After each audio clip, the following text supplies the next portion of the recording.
Hey guys, it's Rachel and welcome back. Alright, so what we're going to be doing in today's video is we're going to be talking about some products that I myself put on a pedestal before I bought them. I didn't really know what to call this, so I think I'm going to call this something along the lines of like pedestal makeup, where before I bought these products, I lusted after them and hyped them up for a very long time. And when I decided to buy them, I took them home, and when I got them, the performance was a little bit disappointing, for lack of a better word. They're not bad products. Don't get that idea. I'm not saying they were horrible and they shouldn't live up to the hype. That's not what I'm saying.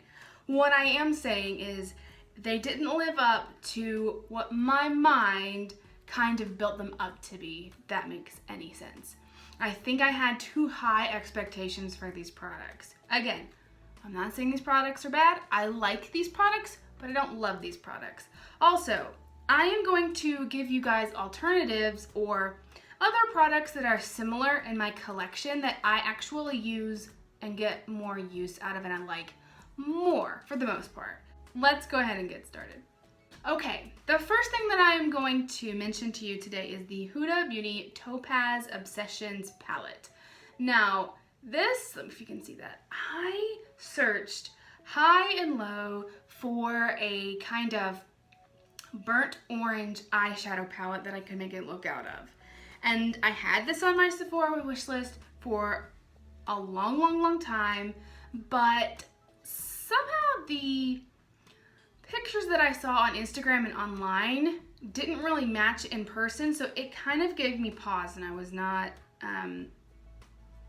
I wasn't willing to buy it all that fast. I finally bit the bullet and I did buy it, and I was a little let down. The shimmers in here are just kind of meh, and they crease on me after wearing them for a few hours, which very disappointing. The mattes are fine. It's just, it's an okay palette, and I love making orange looks, but I actually have a video I'll link in the eye down below of just all the orange eyeshadows that I have because I love orange. And I am wearing it on my eyes today, if you can see. But the product that I actually get more use out of is this ColourPop Super Shock in the shade Lightning Bug. If I want an orange look, all I'll do is just put this one eyeshadow on and I am happy as a clam. I use this more often than I do the Huda Beauty palette. So I hyped this up in my head thinking that it was going to make me very happy, and it just kind of made me feel like neutral, which was disappointing to me. Alright, the next thing that I'm going to show you. This is the Too Faced Melted Matte Gingerbread Man liquid lipstick. And I am wearing it on my lips today. And I really wanted this because I'd watched it go by for a couple of Christmas seasons. This is like a seasonal thing they put out every year. And I fell in love with the color. And it's like this terracotta red brick shade. So it's this red, grungy, like Christmassy color. Why was I disappointed? Well, I'm disappointed in the performance of the liquid lipstick. Even today, I think it's a little bit wonky because I couldn't get this to go on my lips the way I wanted. Like, I don't like the doe foot. It gets messy everywhere. I actually ended up accidentally pushing it over my lips today, and it came off. It doesn't stay like it says. If you put a gloss over this formula, it's gonna come off. It comes off when I'm eating, so I hardly ever use this just because I can't trust that it won't get all over my face. And so while I love the color, it was a little bit of a letdown. As an alternative, what I think is a good dupe for this is the Maybelline Superstay Matte Ink in the shade Globetrotter. This formula, it stays a little bit sticky, but it actually does a better job than the Too Faced formula does. I think these shades are almost identical, not exactly quite. I think this one may have a little bit of a more orangey tone to it. I mean, nobody's gonna know the difference if you don't tell them. So Let me know what you think about the Melted Matte formula from Too Faced, because I was let down and I had hyped up this, especially the shade, for a very, very long time, and I was kind of disappointed that I don't love it more than I actually do. Next, we have the Dominique Latte 2 palette. I saw this on Instagram and my eyes just got as big as saucers. I was like, oh my gosh, I love this color story. This is awesome. I actually have a dedicated video. I say over here when really it's gonna be over here. I actually have a dedicated video on this. She has this little saying in the mirror that says, every day is a fresh start. I love it. I love the potential that this palette has, but I started to use it and I was a little let down. I'm comparing this to the original Latte formula and I was like, meh. The mattes, especially these dark mattes, don't blend out as well. The shimmers aren't as creamy. The shade Drizzle, which is a gold, is actually really good and I like it. So I will end up usually doing this yellow with this gold a lot of the time. Sometimes I'll do this pink and this shade Frappe together. This is very gritty. It's got a lot of glitter in there, so be careful. But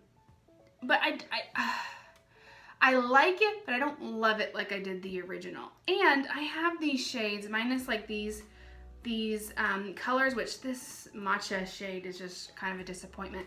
I have them like 7 times over, and what I think I ended up in one of my videos comparing it to is the Going Coconuts palette from ColourPop.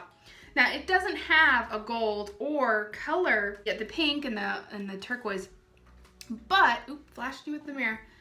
The formula of this is like, it's got all the rest of the shades are there, and the formula is above and beyond the Dominique Latte palette, in my opinion. I like it much more. I get a lot more use out of it. So that was just a little bit like, man, kind of like a little bit of a letdown. Now, I'm not disappointed I bought it. However, it didn't live up to what I thought I had it in my head. All right, this is the Anastasia Beverly Hills Amrezy highlighter that, you know, was super popular like 2 years ago. So here's what happened. The story goes is like December 2018, I bought this highlighter and I felt crummy afterwards because I have this same color 100 times over and I didn't need it. So I went on a no-buy for the entire year of 2019. Now, is it gold? Is it great? Is it a good color? Yes, I'm wearing it on my face today. Do I reach for it all that much? Not really. It wasn't worth the money in my opinion. Now, I will swatch that. Let me go ahead and, okay. I feel like I'm a little like blown out today with the lights.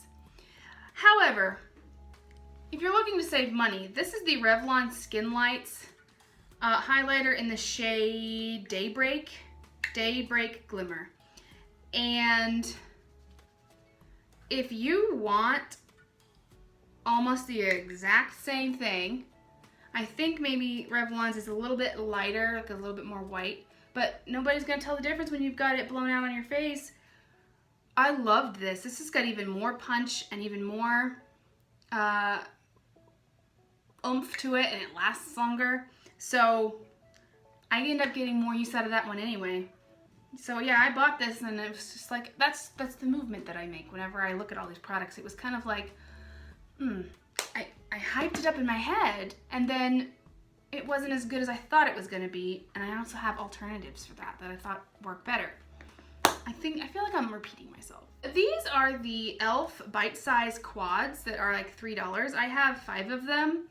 And I've got, let's see, okay, I've got pumpkin pie, I have truffles, rose water, and cream and sugar.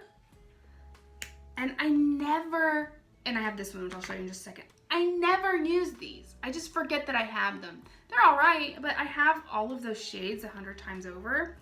One that is kind of unique is the Hot Jalapeno. It's their green version.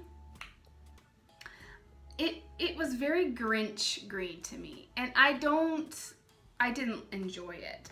What I like instead is the Give Me Glow Juicy Olive palette. I feel like I get more use out of this than I do this. I don't even know what to do with that gold shade, to be honest. I think I've only ever swatched it. I like this formula much better. It was kind of disappointing. I wanted the colors to be a lot more like this and they weren't. Okay, the last thing that I have for you is actually an Hourglass Scattered Light. This is in the shade Aura. Now, I love these eyeshadows. I have, like, this is my 5th one. I have 5 of them. Got disappointed in the undertone for this shadow. I like the formula.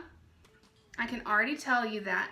But the payoff for this shade on the eyes is just a little bit lackluster. I wanted a little more opacity and a little more punchiness to this pink, and it's just a light wash, which if that's what you're after, you know, go right ahead. This formula is great. I was a little let down by it. What I do have is actually just a shade in this by Terry Paris by Light palette. It's this pink right here. It is what I thought I was going to be getting when I ordered it. If you can see the difference. I feel like I'm just so blown out. This is much more paler in comparison, more opaque, more punchy, and I'm much more happy with that shade if I want a pink. I just never reach for the shade Aura at all. So, all right, that's it. That's all I've got. Those are the products that I have in my collection that I put on a pedestal and they didn't perform the way I imagined they would for whatever reason, and the alternatives that I have that I like better.